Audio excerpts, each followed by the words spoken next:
all of that being said, this cannot continue. There will be either peace or there will be tragedy for Iran far greater than we have witnessed over the last 8 days.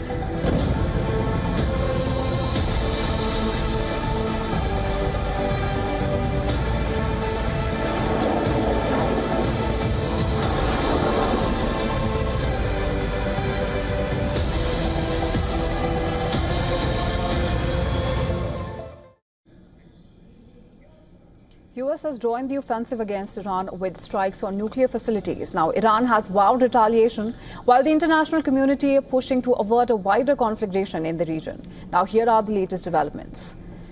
US President Donald Trump has brought up the possibility of regime change in Iran. In a post on his social media platform, Truth Social, Trump wrote, "It's not politically correct to use the term regime change, but if the current Iranian regime is unable to make Iran great again, why wouldn't there be a regime change?" Earlier, Vice President JD Vance had insisted that the US was not at war with Iran, but with its nuclear program, while US Secretary of State Marco Rubio said that the US was not looking for war in Iran. Good afternoon, everybody. Thank you all for being here. No, we're not at war with Iran, John. We're at war with Iran's nuclear program, and I think the president took decisive action to destroy that program last night. The world is bracing for Iran's response to the US attacks. Ali Akbar Velayati, an advisor to Iran's Supreme Leader Ayatollah Ali Khamenei, said that bases used by US forces could be attacked in retaliation. He also added that any country in the region or elsewhere that is used by American forces to strike Iran will be considered a legitimate target for our armed forces. Iranian President Masoud Pezeshkian also vowed that the United States would receive a response to the attacks. The US State Department has issued a worldwide caution for Americans, saying the conflict in West Asia could put those traveling or living abroad at increased risk. The State Department security alert said that there is the potential for demonstrations against US citizens and interests abroad, advising US citizens worldwide to exercise increased caution.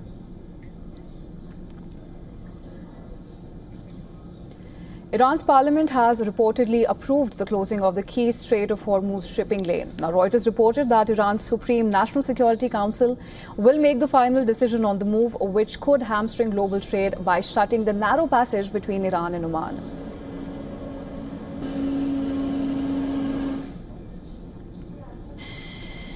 Israel said that its fighter jets had struck dozens of targets across Iran on Sunday, including a long-range missile site in the center of the country.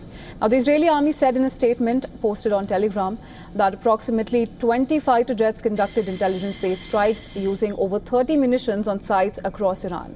The targets included missile storage and launch infrastructure, radar and satellite systems used for aerial intel, and a surface-to-air missile launcher near Tehran.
And for more than this, we're being joined live by Derek Grossman from Santa Monica, California. He's a professor of political science and international relations at the University of Southern California. Thank you so much, Professor Grossman, for joining us on the broadcast. Great to be with you. Thank you. Let me start by saying that now President Trump says that regime change in Iran may not be such a bad idea, even though his own top officials say that that's not the goal. Now, tactically speaking, how do you see this conflict evolving in the immediate future?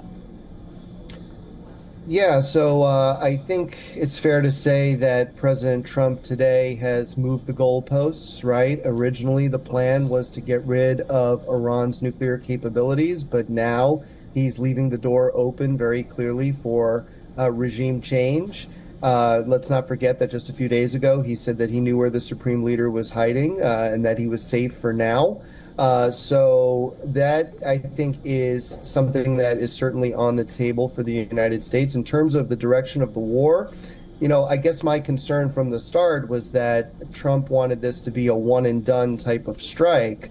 But the problem with that is that the rest of the world, to include, of course, Iran and Israel, they get a say, they get a vote in how this plays out. And so to think that this is just one and done and there's no further action needed by the U.S., I think is probably, premature and likely naive, especially given what you were just talking about at the top of our program, that, Israel and Iran continue to trade strikes. Right, Professor Gossman. And having said that, we know that a lot hinges on Iranian response at this juncture. And as of now, Iran has threatened to attack the U.S. bases in the region in retaliation for the American strikes on Iran. It has also threatened to close the Strait of Hormuz, which is a point at a very strategic location. And now, how do you see this conflict evolving further? And how do you foresee Iran responding? Well, for one thing, Israel over the last few months has really decimated Iran's terrorist proxy network. You can look, of course, at Hamas in Gaza, but also Hezbollah in southern Lebanon. And to an extent, Israel plus the United States have weakened the Houthis in Yemen.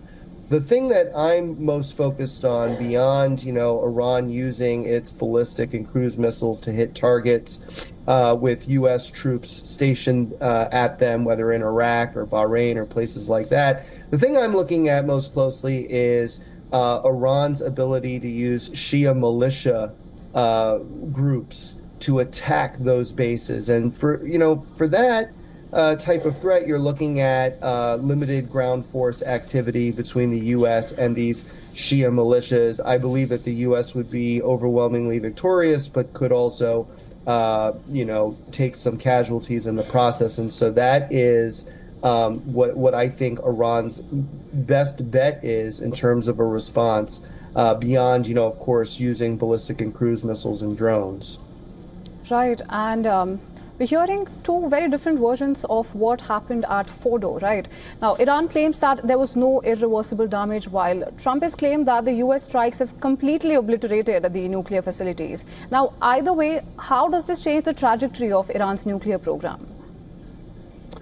Yeah, well, there's still a lot that we don't know, right? Because, we're still within the first 48 hours of this operation having taken place. And typically, I can tell you from my time in the intelligence community for over a decade, typically a battle damage assessment, as it's known, a BDA, can take weeks, months, or maybe even longer, could even take a year or longer, although that's unlikely in this case. I think we're going to have a pretty good sense of the battle damage assessment within the coming days, out to maybe about a week. And a lot of this is going to be done through a combination of technical means and human means. And what I mean by that is, for technical means, you have things like signals intelligence, or SIGINT, and for satellite overhead, we have geospatial intelligence, or GEOINT.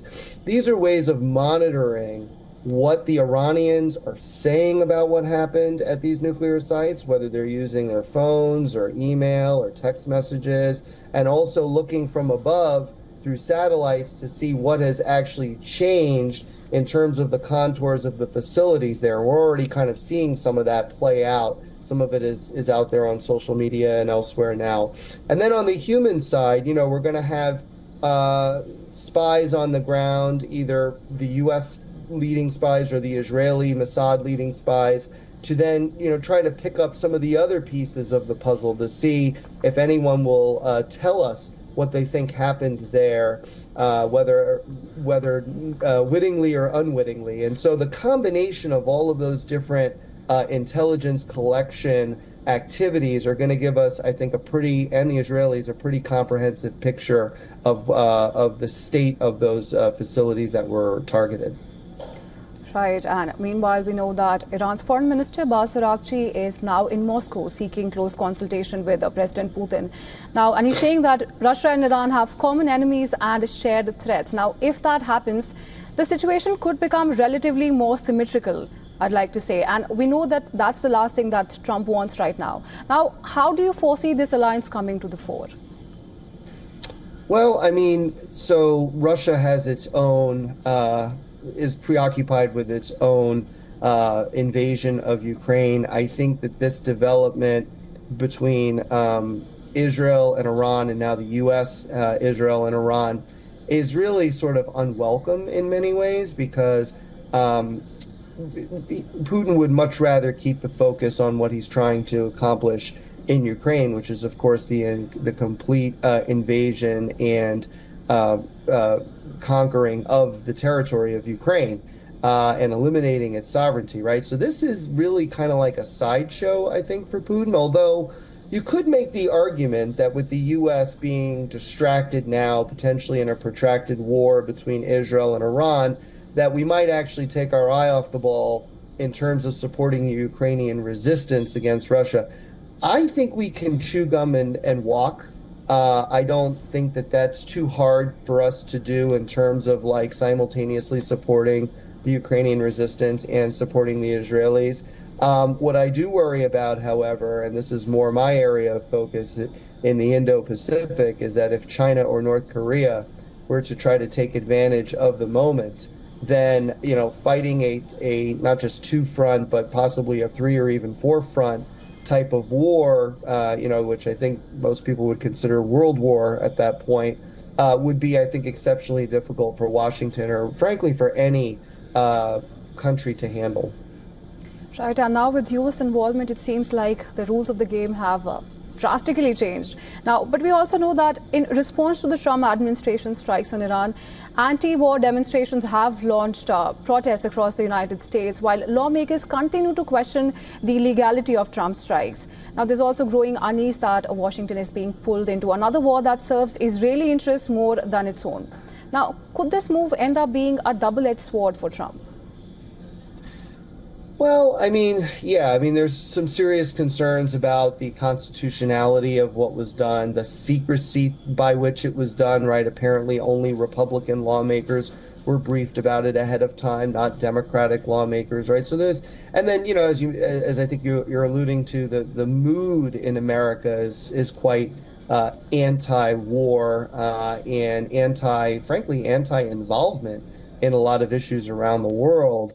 And so, yeah, it's kind of an interesting time in this country, but it's, you know, I think it's very premature for me to try to predict where this is going to go, right? Because in the past, you know, we have, when we've been worried about intervention, but we've intervened nonetheless, right? Typically, you see kind of a slight bump in support in the popularity of whoever's in the White House, and then over time, you know, especially if the war becomes protracted, the support will diminish. I mean, we're seeing that play out right now with our support to Ukraine against Russia, for example, right? We saw that play out, of course, after 9/11 with our invasion of Afghanistan and overthrowing the Taliban. We also saw it with our invasion of Iraq in 2003 and overthrowing Saddam, right? In all those cases, U.S. support, you know, whether we wanted to be there or not, U.S. support was pretty strong, at least in the beginning. The problem is when things take time, we Americans tend to lose patience. And that is, I think, the greater sort of macro trend that Trump would have to worry about in the weeks and months to come. Right. Now, having said that, of course, we'll have to wait and see how the situation develops from here. But for now, thank you so much, Professor Grossman, for joining us on the broadcast and sharing your perspective with us. Thanks. Take care.